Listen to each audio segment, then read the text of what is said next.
Ang problema nga lang sa ating Pilipino, anak ha, walang laglagan. Apo, yan. Totoo.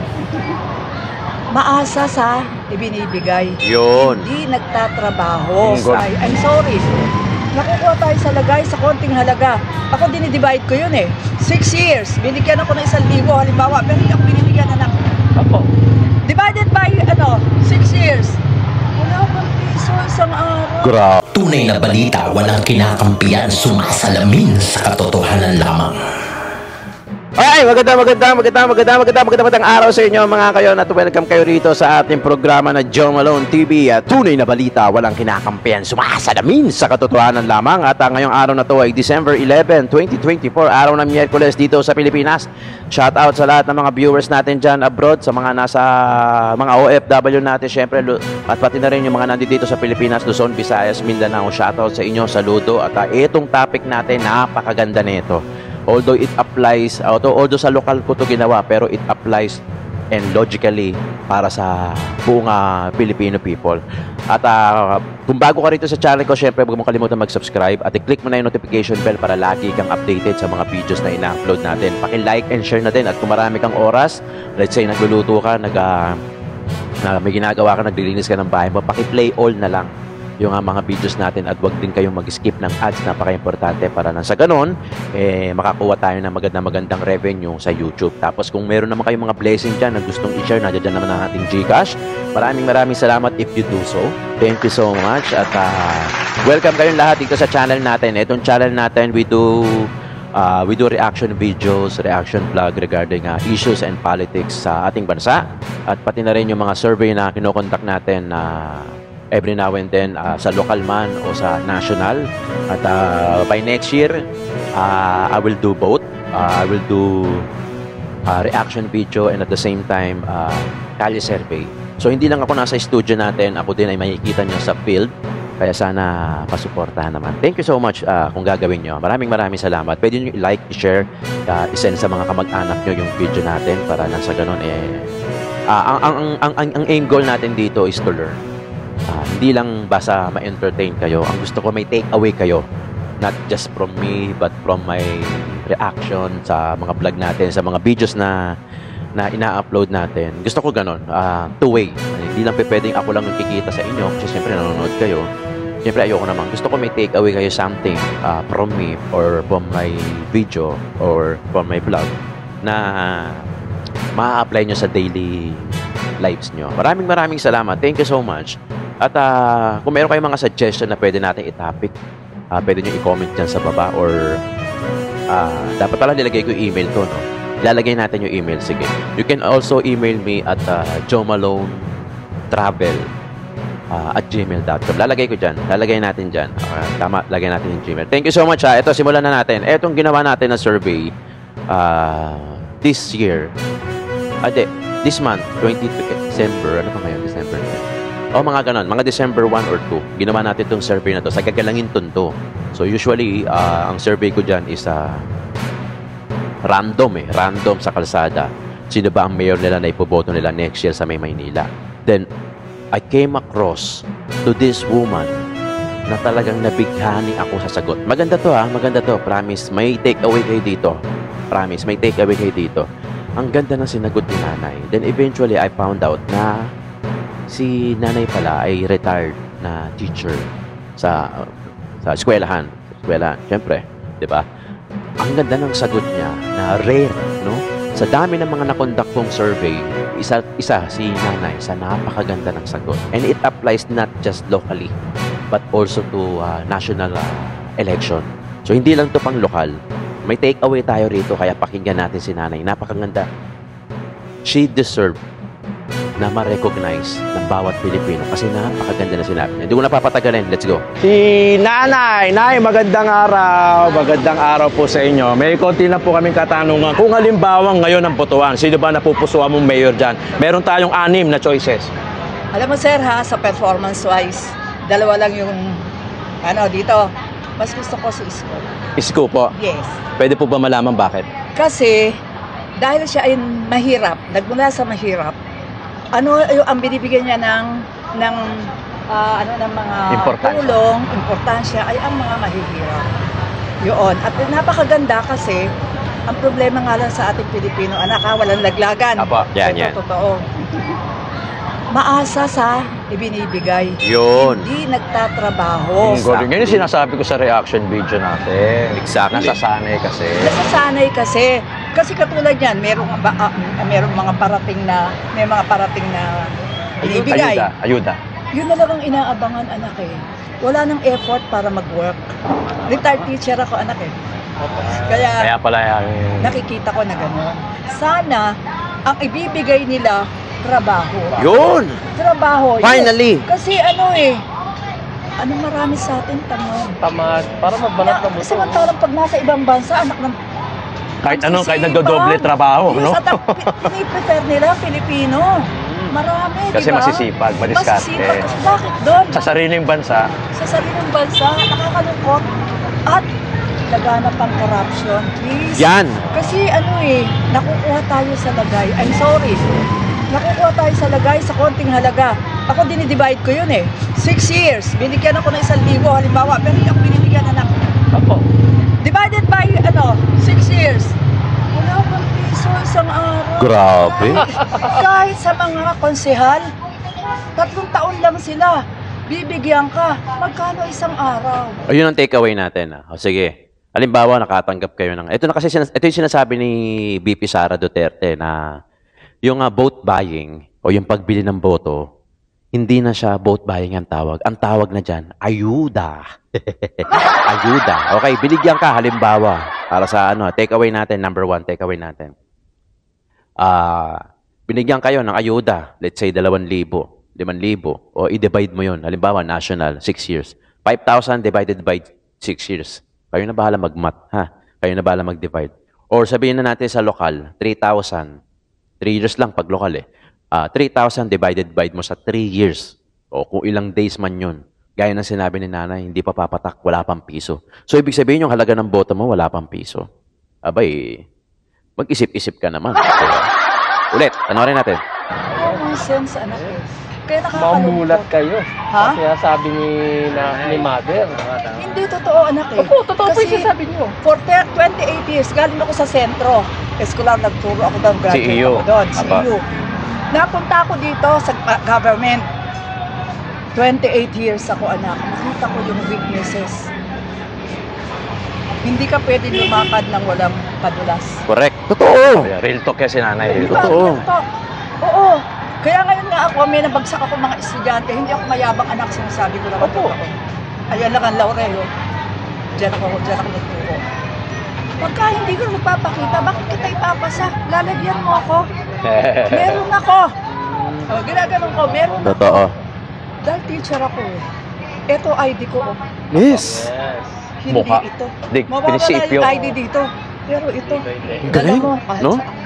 Hanggang sa pagtanda. Hanggang mamatay ka. Galing. Paano ka pang hihinayangan pag nawala ka? O sinasabing salamat na wala ka na. Tama. Tita, ito may tanong ako. Yes. Ano naman ang masasabi mo doon sa mga Yan, Manileño din na nadadaan sa ayuda ng mga ilang politiko, hindi lang sa lokal, pati na rin sa national. Anong masasabi mo sa ganun na parang nabubulag sila sa mga konting kakarampot na ayuda? Sir, ano biyaya eh. Alam mo yun, ang sinasabi nga, tanggap lang ng tanggap. Yes. Pero wag iboto. Correct. Yun ang naririnig kong comment. Kasi hindi naman kanilang pera yan eh, buwis. Perang taxpayer. Taxpayer, kami yun. Lahat ng taxpayer Lahat ng ng Pilipinas. taxpayer. Oh, kaya sabi ko nga, ano ang point? Para hindi tayo magsikap. Lalo ngayon, ang hirap ng buhay. Correct. Galing. Ayan, ito oh. Nagtitinda kami, walang bumibili. Kaya kailangan sikap lang talaga. Hindi ko mo may edad, I'm 77. Pero ito ako, hindi ako pabigat sa anak ko. Sa mga anak ko. Napag-aral ko sila ng maayos. Kahit doon sa, ang tawag namin London dito, London doon. Loan. Kasi alam mo naman ng mga teachers, bago makapagpatapos ng pagpaaral ng anak. hindi Loan pwede dito, loan doon. utang. Diba? Realidad yun, anak. Walang taguan. Realidad. Walang taguan. Realidad. Nagturo ako, anak eh. Ayun ha. History. Tita, sakto. Lagi nanonood sa amin si Yorme Isko Moreno. Yan. Baka meron kang mensahe sa kanya. Direkta mo na sa amin. Sige, talaga? Apa. Sa kanya ba yan? Opo. Mayor, Nabasa ko kanina, galing ako sa, Jansi, sa Bad Santos Hospital kasi nagpapacheck up ako. Nakalagay doon, bumalik ka na, Mayor. Isama mo si Chi Atienza. Nakalagay doon. Hindi ko alam yun eh. Ngayon lang ako dumaan doon eh. Pauwi. Pagputihin mo pa ang pagsiservisyo. At yung sinasabi nila na may ginagawa ka, please, huwag naman. Sinasabi nila yon, ako hindi ko ano yon. Dahil nasabi, alam mo, walang hindi na uulingan pag nasa, Politika. nasa pwesto. Tama. Eh sana naman, huwag maalis yun. Para naman, maging napakaganda na sinimulan mo. Napakaganda. Sir, walang totoo. Congratulations. Ang dami. Sa City Hall nga, nung magpunta ako, nakalagay dito sa mga likod ng mga ng mga tauhan doon. Mayor Isko. Sino ba nakaupo? Galing na, galing. Ayun, wala pong ka-plastical yun. Apa. Mula sa puso. Galing niya na. Bilang guro. Mula sa puso, bilang guro. Galing, tita. Ang galing, no? Ang galing, di ba? Yun ang sinasabi natin. Hindi lang ito lokal, we're talking about, pwede itong i-apply sa national. Sana, di ba? Yun yung sinasabi ko lagi sa mga Actually, matagal ko na sila sabi sa mga vlog to eh. Hindi lang kasi nare-recommend ni YouTube yung mga videos natin before. Unlike this past few days na talagang nare-recommend. Kaya hindi masyadong umaabot. Lagi ko sinasabi na hindi lang ayuda o hindi lang yung simpleng pagtulong ang qualification sa pagiging magaling at mabuting liderato. Diba? Totoo. Diba? Gusto ko may take away kayo eh. Gusto ko alam nyo kung sino yung pinapanood yung vlogger. Gusto kong sabihin sa inyo na hindi lang tayo puro kwento. Hindi lang para puro tayo salita. Gusto ko meron kayong something na you will take away from me than just watching from me. Diba? Na may entertain kayo kung na-entertain nga kayo. Gusto ko something na both ways two-way tayo na meron tayong matututunan sa bawat isa. Kasi lagi kong sinasabi, kasi ito yung pamatay eh. Ito ang pamatay ng mga ilang politiko, gaya nga ng sinabi ni BP Sara, na yung vote buying nakatago na sa pangalang ayuda. Di ba? Hindi kayo bibilin. Hindi sasabihin sa'yo, boto mo ko, ito 1,000. Boto mo ako sa darating na eleksyon, ito 5,000. Sa pamilya nyo, buong pamilya nyo na. Hindi naman ganun eh. Di ba? Hindi naman ganun. Ayuda. Nakatago sa pangalang ayuda. Bibigyan kayo ng bigas. Bibigyan kayo ng mga delata. Bigas. Pera. Sama mo na pera. Ayuda ko yan sa inyo. Walang sasabihin na, sa election, boto mo ka. Walang ganon. Ayuda ko yan sa inyo. Tapos yung ayuda, nakatatak yung pangalan. Ando dun yung mukha. Di para ang tendency, para maalala mo, sa oras ng kahirapan, binigyan ako ng politiko na to. Meron akong bigas. Meron akong 2,000. Totoo, di ba? Ando dun yung pangalan na matatandaan mo. Kasi, nasa sitwasyon ka ng nasa baba ka eh. Naghihirap ka, nabigyan ka ng ayuda, matatandaan mo siya. Di ba? Yun, dun nakatago. Ang problema, walang problema sa pagtulong. Lagi kong sinasabi, walang problema sa pagtulong. Pero hindi lang ito yung basihan mo para ikaw ay tumakbo at isang magaling at mabuting liderato sa kahit anong posisyon sa gobyerno, lokal man o nasyonal. 'Di ba? Am I right? Does it make sense mga kayon? Kasi gaya nga na sinabi ko, kailangan productive ka, effective ka, efficient ka. Ang pagiging isang mabuting liderato, ano ang qualification? Hindi lang matutulungin kasi kahit sino Pilipinong tao, kayang maging matulungin. May sobra ka man, o may pera ka man, o wala ka man, ang Pilipino, karakteristik na niya yan. Isa yan sa mga characteristics ng Pilipino, yung magiging matulungin. Yung mga mahihirap nga, nag-aalok eh. Kain ka. Di ba? Sir, kain po kayo. Karakteristik ng Pilipino yun eh. What more kung may sobra ka? Di mas madaling magbigay. Kaya nga na sinasabi ko, sino ang mas may malaking puso?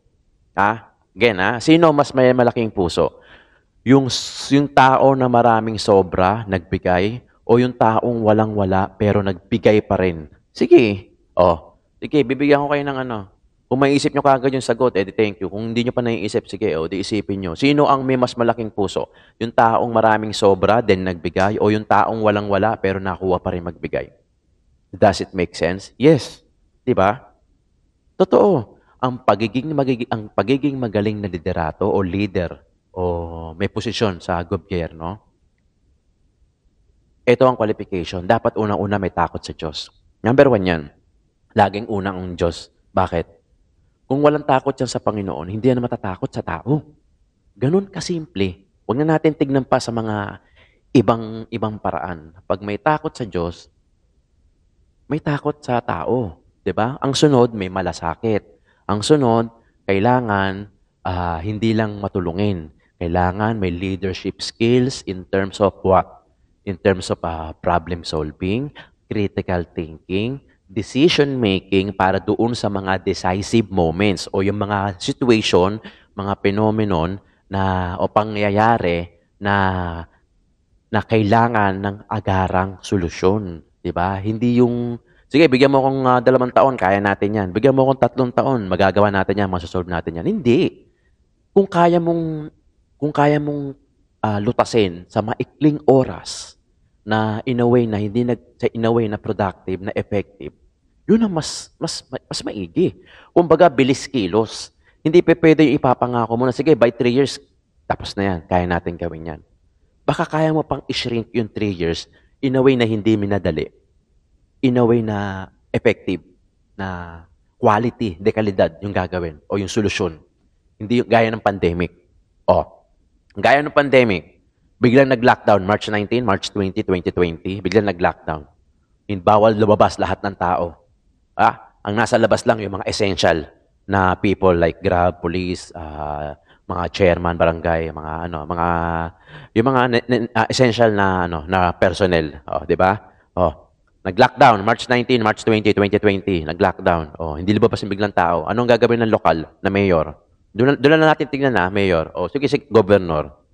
Ano yung decision making niya doon sa decisive moments na yon? Yung biglang pagkakataon o yung biglang sitwasyon na hinihingan ng agarang solusyon. 'Di ba? Pandemic. Anong ginawa namin dito sa Maynila? Hindi nagutom ang tao sa Maynila kasi kumilos yung mayor namin si Isko Moreno. Hindi kami nagutom. In fact, tinayo niya yung hospital. Tinayo niya yung hospital kasi nga kulang na yung mga hospital, yung mga pasyente nasa hallway na, nasa hagdanan na. Kasi kulang-kulang sa dami ng cases noon ng COVID. Nagpatayo sa tapat ng Quirino Grandstand. 52 days nagpatayo ng field hospital. Tapos, pasok lahat ng mga may COVID doon. Vaccination, niyakap niya. Vaccination, kami lang ata yung may drive-thru. Hindi mo na kailangan bumaba ng kotse mo, tuturukan ka na. Kung saan-saan sila lupalop ng galing, hindi lang taga Maynila. Kami nga yung dapat magselos Kasi dapat kami yung mauna kasi taga Maynila kami. Pero anong ginawa ni Yorme Isko Moreno? Hindi. Ang pagiging leader, hindi lang iniisip yung pangsariling kapakanan. Ganun. Bigger picture dapat. Hindi dapat kung ano lang yung nakikita mo. Dapat tumingala ka rin. Tanawin mo din yung mga nasa malayo. For me, yun yung isang pagiging magaling at mabuti at makadiyos na liderato, na isang leader sa kahit anong posisyon. We're talking about any position in our government, not just locally. 'Di ba? Totoo naman, 'di ba? Kaya yung sinasabi ni nanay, ito rare conversation. Bihirang-bihira to na ma-encounter ko sa kalsada, yung ganitong klaseng sumagot. Sana lahat ng mindset ng tao ganun. Para hindi tayo naloloko ng mga politiko. Okay lang tanggapin mo. Sige, binigyan ka ng ayuda. Hindi ko naman sinasabing wag mong tanggapin kasi pag hindi mo tinanggap, baka sabihin, mata pobre ka pa Okay, tanggapin mo. Binigay hindi ka naman nanghingi. Binigay. Di tanggapin mo. Pero wag mong iboto kung alam mong masamang tao. Diba? Wag mong iboto kung alam mong masamang tao. Ganun kasimple. Bakit yung iba nadadaan pa rin sa ayuda? Diba? Wake up. Gising na tayo mga Pilipino kasi talagang kawawa si Juan. Nakakita nyo naman sa mga previous na video natin kung gaano ka-apektado ang isang Juan de la Cruz, lalo na yung mga nasa baba. Swerte kung may pera ka, mayaman ka. Medyo hindi ka apektado yan. Or apektado ka man, pero hindi ganun yung tama sa'yo. Pero yung mga nasa baba, Sila yung mga sila yung sasalo ng bala, ng kahirapan. Di ba? Totoo naman eh, di ba? Ako, gaya ng sinasabi ko, dalawa lang ang sinusuportahan kong politiko. Sa ngayon, hindi ko tinatapos yung pagpili ko o pagsuporta ko. Pero sa ngayon, Isko Moreno lang para sa pagka-mayor sa Maynila. At Duterte, Sara, lahat ng Dutertes, yan ang boto ko nasa kanila. Pasensyahan tayo kung magkaiba yung opinion natin. Meron ako nababasa dyan, nag-unsubscribe. Okay lang. Kasi nga, nag-unsubscribe, ganun kababaw eh. Imagine nyo ganun kababaw. Nag-unsubscribe kasi hindi kami parehas ng manok na sinusuportahan. Di ba? Nagets nyo? Ganun kababaw. Iya-unsubscribe mo ko kasi magkaiba tayo ng opinion. Di ba? Magkaiba man tayo ng opinion, hindi man tayo magkaparehas, nangyayari talaga yan. Talagang ganun. Totoo yun. Pero, para to the point na i-unsubscribe mo ko, parang pinatunayan mo naman kung gaano ka katanga. Diba? Kung gaano ka ka-BOPO. Kung gaano ka baba yung kalidad mo. Sinusubscribe mo ko porket magkaibang tayo ng opinion. Ang binablog ko, pangkalahatan, issues ng bayan, at issues sa Maynila.